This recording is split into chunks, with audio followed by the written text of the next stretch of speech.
안녕하십니까. 전종희 목사입니다. 5월 23일 화요일 매일 성경 묵상입니다. 민수기 33장 50절에서 34장 29절의 말씀입니다. 여리고 맞은편 요단 강가 모압 평지에서 여호와께서 모세에게 말씀하여 이르시되 이스라엘 자손에게 말하여 그들에게 이르라. 너희가 요단강을 건너 가나안 땅에 들어가거든 그 땅의 원주민을 너희 앞에서 다 몰아내고 그 새긴 석상과 부어 만든 우상을 다 깨뜨리며 산당을 다 헐고 그 땅을 점령하여 거기 거주하라. 내가 그 땅을 너희 소유로 너희에게 주었습니다. 너희의 종족을 따라 그 땅을 제비 뽑아 나눌 것이니 수가 많으면 많은 기업을 주고 적으면 적은 기업을 주되 각기 제비 뽑은 대로 그 소유가 될 것인즉 너희 조상의 지파를 따라 기업을 받을 것이니라. 너희가 만일 그 땅의 원주민을 너희 앞에서 몰아내지 아니하면 너희 남겨둔 자들이 너희 눈의 가시와 너희의 옆구리에 찌르는 것이 되어 너희가 거주하는 땅에서 너희를 괴롭게 할 것이요 나는 그들에게 행하기로 생각한 것을 너희에게 행하리라. 여호와께서 모세에게 말씀하여 이르시되 너는 이스라엘 자손에게 명령하여 그들에게 이르라. 너희가 가나안 땅에 들어가는 때에 그 땅은 너희 기업이 되리니 곧 가나안 사방 지경이라.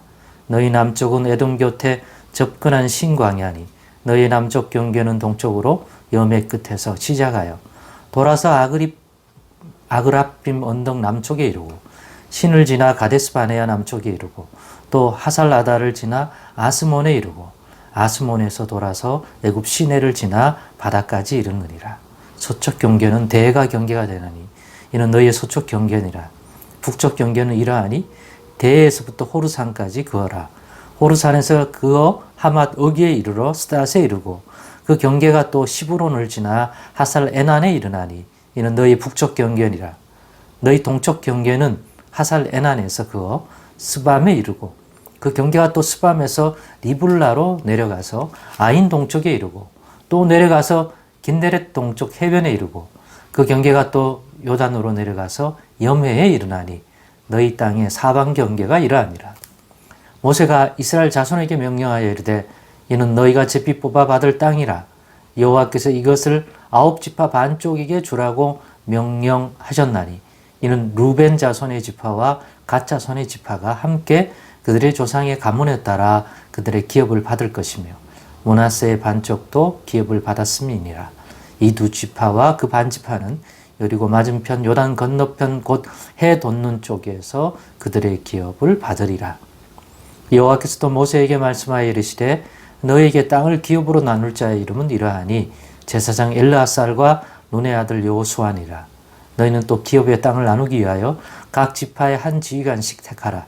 그 사람들의 이름은 이러하니 유다 지파에서는 여분네의 아들 갈렙이요 시므온 지파에서는 암미우베의 아들 스무엘이요 베냐민 지파에서는 기슬론의 아들 엘리다시요 단 자손 지파에서는 지휘관 요글리의 아들 붓기요 요셉 자손 중 므낫세 자손 지파에서는 지휘관 에봇의 아들 한니엘이요 에브라임 자손 지파에서는 지휘관 십단의 아들 그무엘이요 스불론 자손 지파에서는 지휘관 바르나게 아들 엘리사반이요 이사갈 자손 지파에서는 지휘관 아산의 아들 발디엘이요 아셀 자손 지파에서는 지휘관 슬로미의 아들 아히훗이요 납달리 자손 지파에서는 지휘관 암미우스의 아들 부다엘이라 하셨느니라.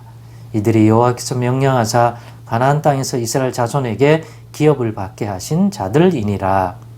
아멘.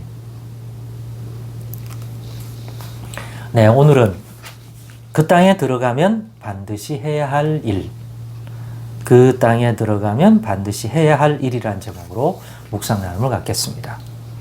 이제 오늘 본문의 말씀은 이제 요단강 건너 약속하신 그 땅에 들어가게 되면 그들이 반드시 해야 할 일들과 또 그 들어가서 차지하게 될 그 땅을 각 지파들이 어떻게 분배를 할 것인지에 관한 내용의 기초가 되는 내용을 해줍니다.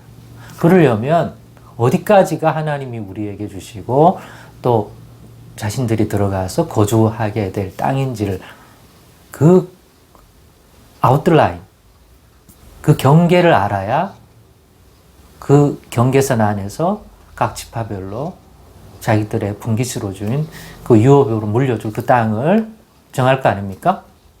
그렇기 때문에 오늘 본문에 보면 먼저는 오늘 본문은 들어가서 우선적으로 근본적으로 해야 할 일, 그 다음에 땅의 경계, 그리고 그 경계 안에서 각 지파별로 땅을 이제 나눠야 되는데 그 일을 하기 위해 대표가 필요하잖아요. 각 지파별로 그 대표자들을 정해서 또 이 일에 참여하게 하는 것으로 되어 있습니다. 이미 두 지파 반은 이미 정해져 있습니다. 요단 동편에 건너가기 전에 이미 앞에서 보았듯이 달라고 했던 이 르벤과 갓 자손은 이미 온전히 분깃이 정해져 있고 또 땅이 넓었는지 므낫세 지파 중에 반절에 해당하는 인구, 므낫세의 2분의 1 지파 또 이 도단 동편에 분깃을 주게 되었습니다. 그러니까 요단 서편, 원래 주신다고 했던 그 땅에 들어가 분깃을 가질 그 지파는 그래서 이제 9지파 반이 되게 된 것을 알 수가 있습니다. 오늘 이런 내용을 보면서 저는 그 땅에 들어가면 반드시 해야 할 일을 알려주었는데 그 내용을 보니 가나안 땅의 원주민을 다 몰아내라.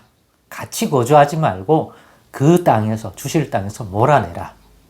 두 번째는 그리고 그 땅에 있는 그들이 만들어 놓은 석상과 부어 만든 각종 우상을 다 깨뜨리고 부셔라. 그리고 그들의 종교시설로 사용하던 만들어 놓은 산당들 역시도 다 헐어서, 그러니까 그들이 그들의 신이라 불렸던 각종 우상 숭배했던 그런 우상물, 그리고 그 시설들을 다 제거하라는 거. 그 사람들도 몰아내서 그 땅에 거하지 못하게 하고 그들이 자신들의 신이라고 불렀던 각종 우상 숭배와 관련된 그런 시설물들을 다 제거하라는 거죠. 그리고 난 다음에 그 땅을 점령하여 거기에 거주하라고 말합니다. 그런데 만약 이렇게 하지 않는다면 너희가 몰아내지 아니한 그 사람들을 몰아내지 않았다면, 그 가나안 원주민을 몰아내지 않았다면, 기존에 살던 사람을 몰아내지 않았다면 그 사람들이 너희가 가시가 되어서 너희를 괴롭히게 되고 또 그런 우상과 석상들을 완전히 부수고 제거하고 산당들을 제거하지 않으면 결국 너희도 그걸 따라하게 되고 그 영향을 받아서 너희도 여호와 하나님을 섬기는 삶을 제대로 살지 못하고 그들이 하는 삶의 방식대로 따라하게 돼 있다. 그렇게 되면 오늘 본문 33장 끝절에 있는 것처럼 56절에 있는 것처럼 내가 너희들에게 저 사람들 쫓아내라, 멸해라 라고 말했던 것처럼 너희가 준행하여 그들을 쫓아내고 그들의 이 종교시설을 완전히 제거하고 그렇게 하지 않으면 너희들이 그들처럼 될 것이기 때문에 나도 너희를 그들을 이 가나안 족속에게 행하기로 생각한 것을 너희에게도 적용하여 행하겠다. 그러니까 너희를 하나님 백성 대우하는 게 아니라 가나안 땅에서 쫓아내야 할 이 가나안 족속 취급하겠다. 왜? 하나님 백성답지 않은 삶을 살게 되기 때문에 이걸 일러줍니다. 실제로 이후에 이스라엘의 역사를 보면 하나님이 정말 이렇게 하십니다.